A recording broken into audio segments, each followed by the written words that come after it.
Soylent Green en anglais, est un film américain d'anticipation réalisé par Richard Fleischer. L'histoire de ce film, sorti dans les salles en 1973, s'inspire du roman Make Room, Make Room d'Harry Harrison. Pour les acteurs principaux de ce film, on a quand même le légendaire Charlton Heston dans le rôle de Thorne, Edward G. Robinson dans le rôle de Solroth, l'actrice Leigh Taylor-Young qui joue le rôle de Shirl, et enfin Chuck Connors dans le rôle du méchant de l'histoire. Le synopsis du film trouvé sur le site Télérama est le suivant. À New York en 2022, les ressources naturelles sont épuisées. La situation est d'autant plus dramatique que la surpopulation dans la mégalopole est impossible à endiguer. Partout règne la misère et la famine. Les 40 millions de New-Yorkais subsistent principalement grâce aux nourritures synthétiques fabriquées par la compagnie Soylent. L'inspecteur Thorne, encore privilégié, partage un minuscule appartement avec Solroth, un vieillard. Il enquête sur le meurtre de William Simonson, un ancien directeur de Soylent. Thorne découvre au fil de ses recherches que cette affaire est loin de se résumer à un simple crime sordide. Il reçoit des menaces mais refuse d'abandonner l'enquête.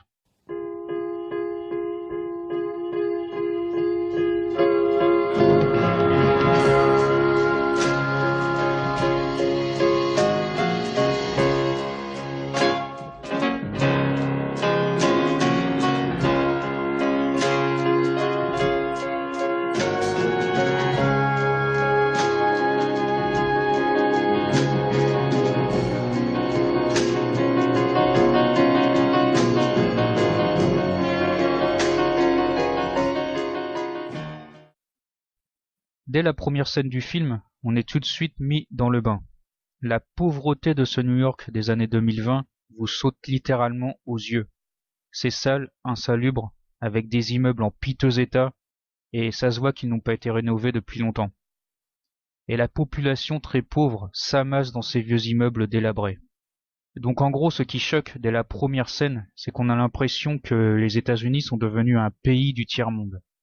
Et franchement, on n'est pas loin de la situation que l'on connaît aujourd'hui, où les États-Unis sont en train de s'effondrer économiquement.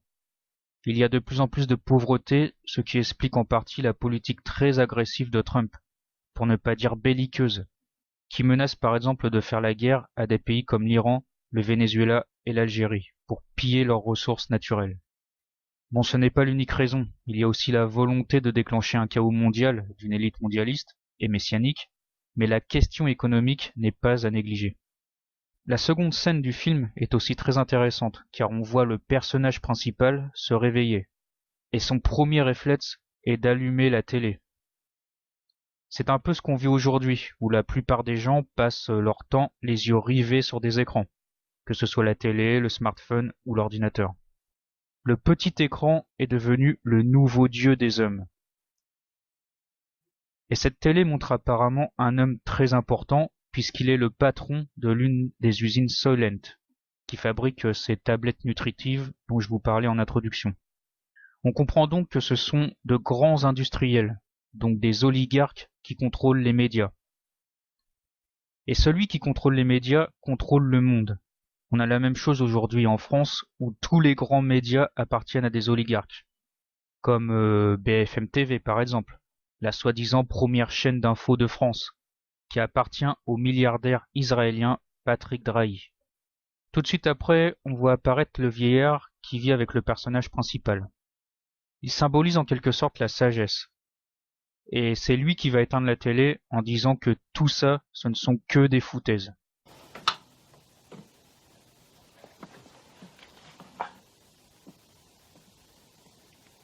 Cet entretien avec le gouverneur Henri Santini vous est offert par Soleil Rouge et Soleil Jaune, végétaux à grande puissance énergétique, et le tout nouveau et délicieux Soleil Vert, l'aliment miracle au concentré de plancton recueilli dans les mers et océans du monde. En raison même de son immense popularité, Soleil Vert est devenu une denrée rare. N'oubliez pas que c'est mardi le jour de Soleil Vert. Je passe la parole au gouverneur Santini. Merci Richard, merci. C'est un plaisir pour moi d'être ici cet après-midi et de pouvoir m'adresser à la population de New York. La foutaise. Autrement dit, tout ce qui est dit dans les médias ne sont que des mensonges.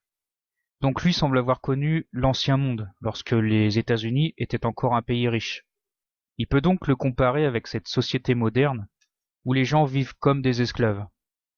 Oui, car j'ai oublié de vous dire que dès la première scène, on apprend qu'il y a un couvre-feu, et que les gens, au bout d'une certaine heure, ont l'obligation de rentrer chez eux, sauf ceux qui bénéficient de passe-droit, c'est-à-dire l'élite de cette société oligarchique.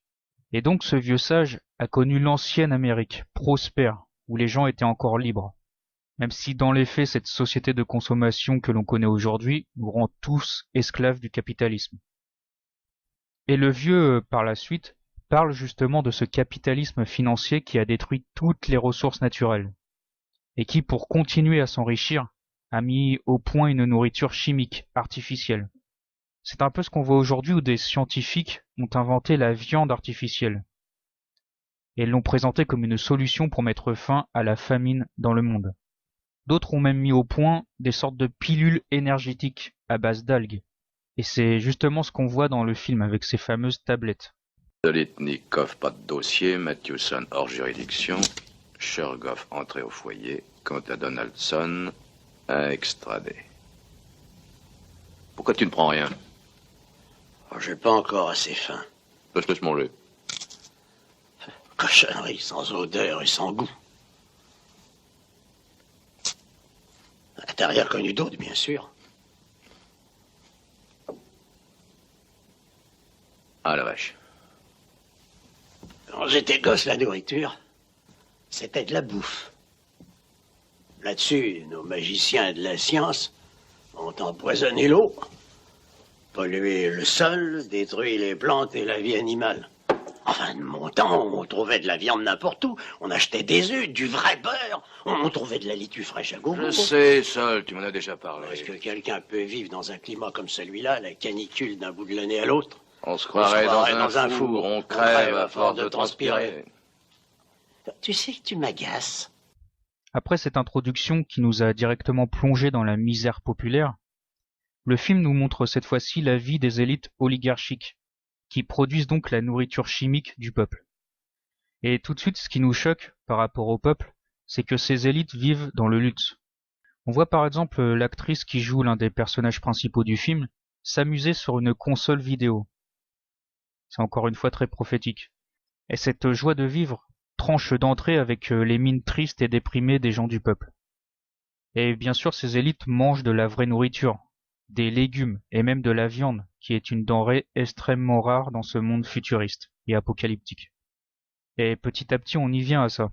En général, les gens du peuple qui n'ont pas beaucoup de moyens à cause de la vie, qui est de plus en plus chère, est obligé de se nourrir avec des produits industriels de mauvaise qualité, tandis que les plus riches mangent dans des restaurants de luxe.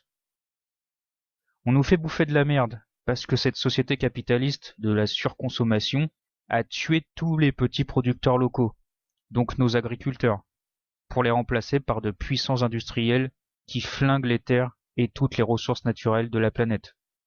Sans parler de la pollution et de tous ces poisons qu'ils mettent dans notre bouffe, comme les pesticides.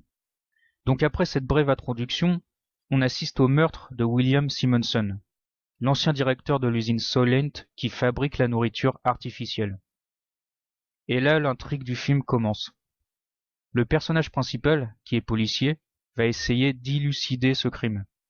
Ce qui est surprenant d'ailleurs dans ce meurtre, c'est que la victime reste calme et se laisse faire. On a l'impression qu'on assiste à un sacrifice. L'homme assassiné dit d'ailleurs lui-même que son meurtre est nécessaire, et que c'est la volonté de Dieu. De quel Dieu parle-t-il? Tout ça paraît très étrange. Donc après ça, le policier interroge Leigh Taylor-Young, qui joue le rôle de Shirl, la femme de l'homme assassiné. Et là on apprend quelque chose de surprenant. C'est-à-dire que les femmes sont considérées comme des objets. Elles n'ont apparemment aucun droit. Le policier est même surpris que l'homme ne battait pas sa femme, et qu'il la traitait même plutôt bien. Est-ce de la propagande féministe avant l'heure? Car il ne faut pas oublier que ce film est sorti dans les années 70, et qu'à l'époque les jeunes voulaient se libérer du puritanisme des anciennes générations. en prônant une liberté sexuelle absolue. Et le grand symbole de cette libération, avec la génération hippie, était justement ces jeunes femmes libérées, entre guillemets, de l'emprise du père et de l'homme en général, et qui couchaient à droite à gauche. Ces générations hippies et 68 arts d'enfance sont allées très loin dans l'immoralité, ce qui a donné cette société complètement dégénérée que l'on connaît aujourd'hui. On apprend ensuite que le corps de l'homme assassiné est emmené dans une usine, en dehors de la ville. Donc il n'est même pas enterré. Ce monde cauchemardesque a donc plus rien d'humain, puisque les morts n'ont même plus le droit à une cérémonie funéraire.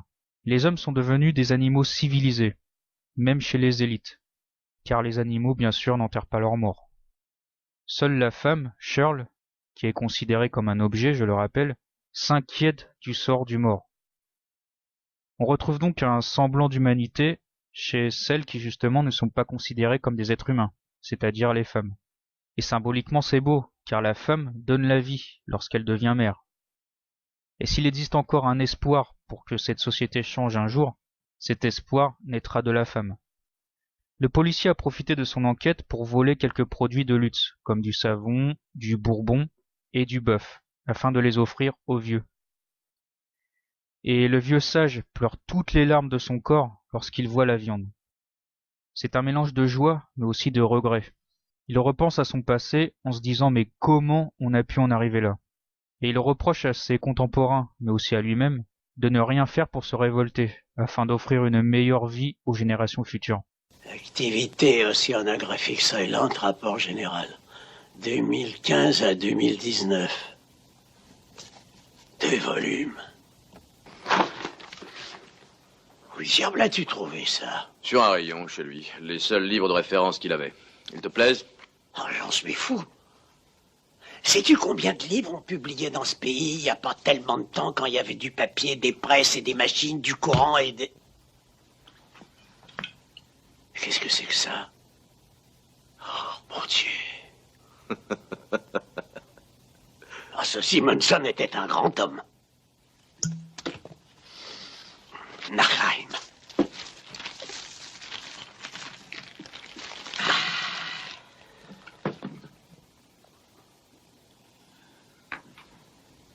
Oh, une vraie tomate. C'est pas une belle chose. Sol. Du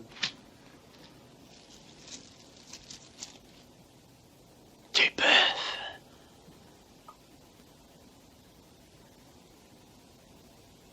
Oh, mon Dieu.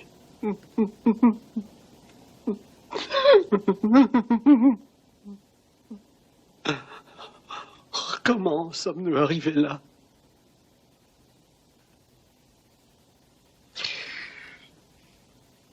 Mais sortons, on va retrouver ton imbécile de travail. Calme-toi. À quoi ça sert de tant te tourmenter? Nous nous débrouillons tous les deux. Nous vivons bien. Ouais, d'une vie écœurante. C'est comme quand j'étais gosse. Tout le monde s'en fout, personne ne tente rien. Allez, y compris moi. J'aurais dû aller au foyer depuis longtemps. J'ai besoin de toi, allons.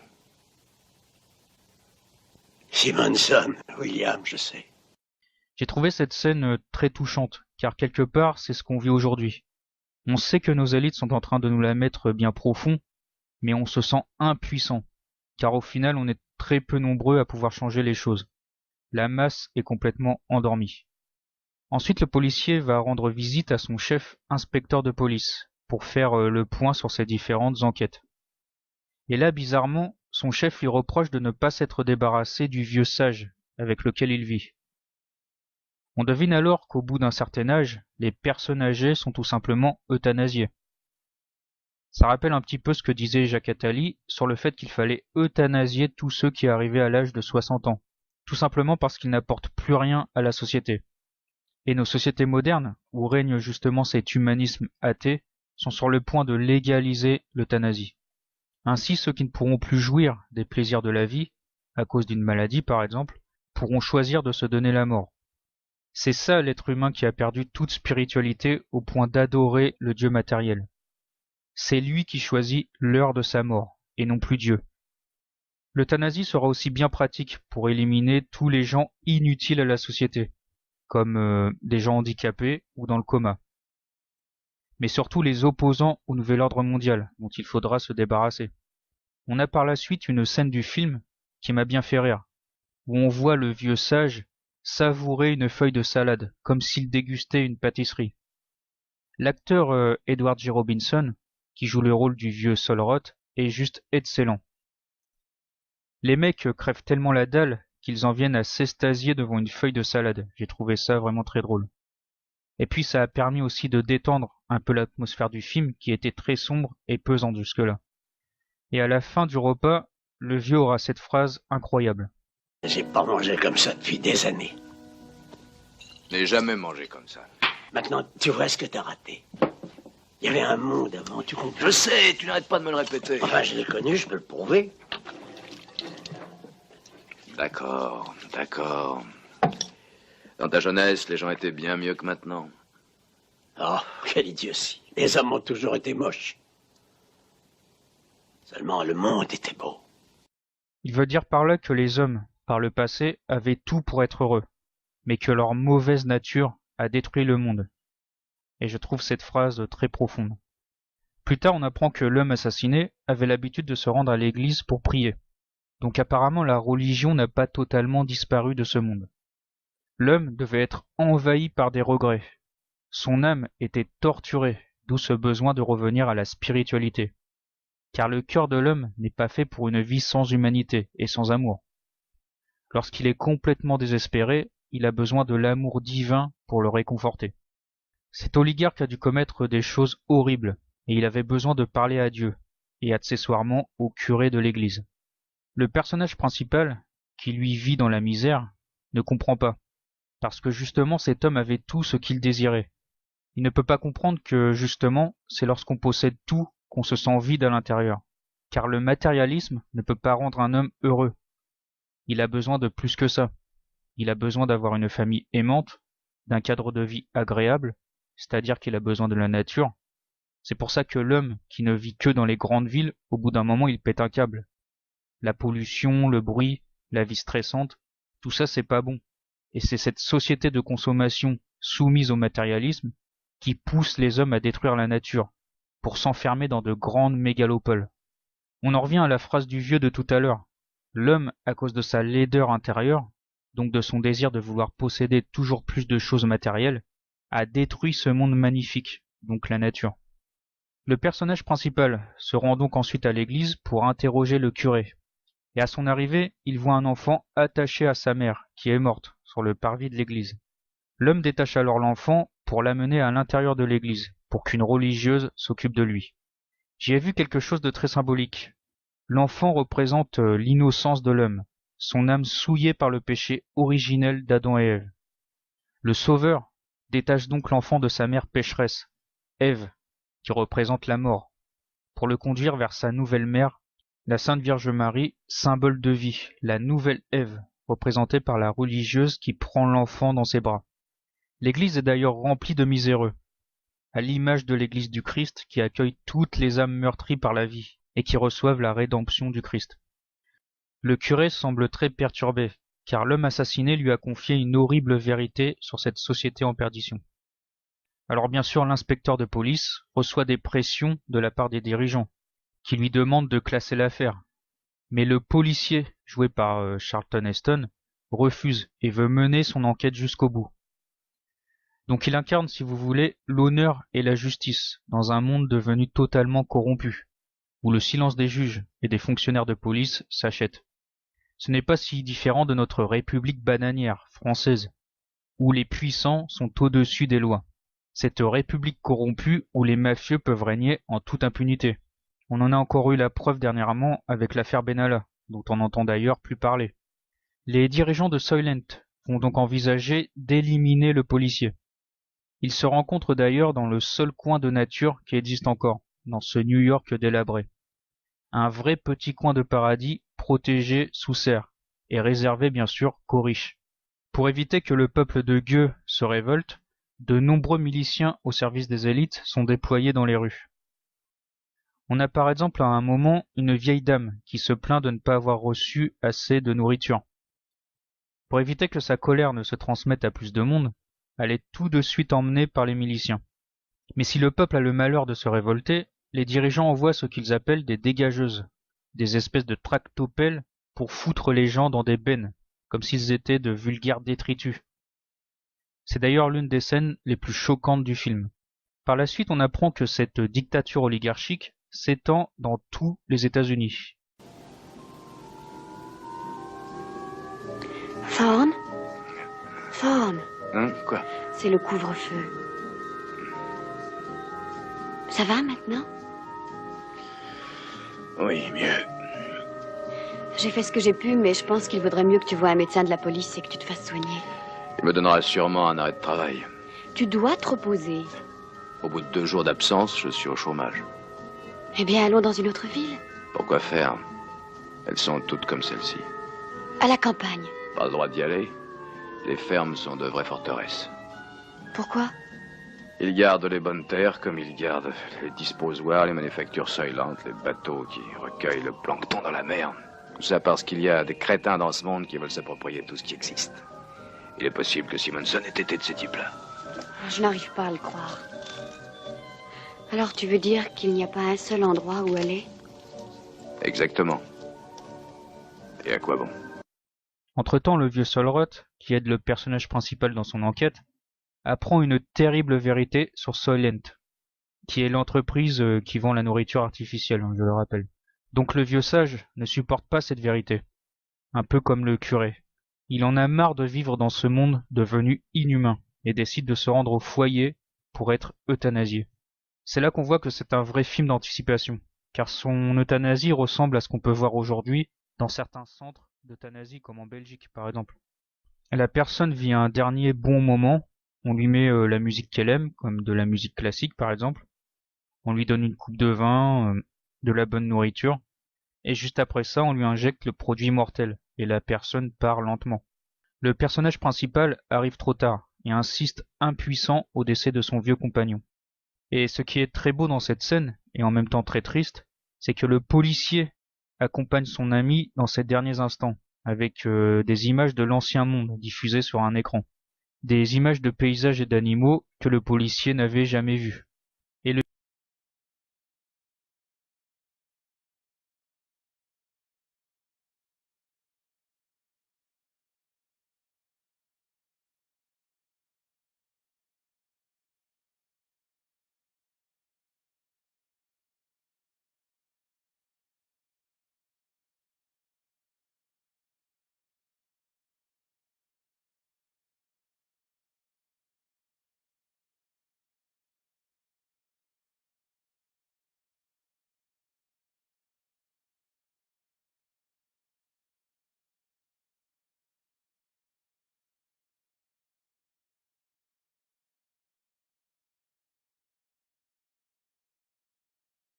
vieux sage est heureux que son ami, qui est comme son fils, puisse enfin voir de ses yeux ce monde disparu, dont il lui a tant parlé. Voilà, je vais m'arrêter là pour pas vous spoiler la fin du film. Si vous voulez connaître la vérité sur l'horrible société Soylent, je vous invite à le regarder tout simplement. Vous ne serez pas déçus. Surtout si vous aimez les films d'anticipation un peu sombres. Au final, ce que je retiens de ce film, c'est cette opposition entre l'ancien monde naturel, rempli de beauté, et le nouveau monde artificiel de l'homme, rempli de laideur et de cruauté. Ça nous donne vraiment à réfléchir sur notre monde moderne de plus en plus matérialiste et inhumain, qui détruit la nature pour que l'homme puisse continuer à s'enrichir. L'homme-dieu, rempli d'orgueil et de malice, est en train de façonner un monde à son image, c'est-à-dire un monde sans vie, sans beauté, sans amour et surtout sans liberté. Tout le contraire de la nature, cette magnifique création divine qui bientôt n'existera plus. Je vous remercie d'avoir regardé cette vidéo.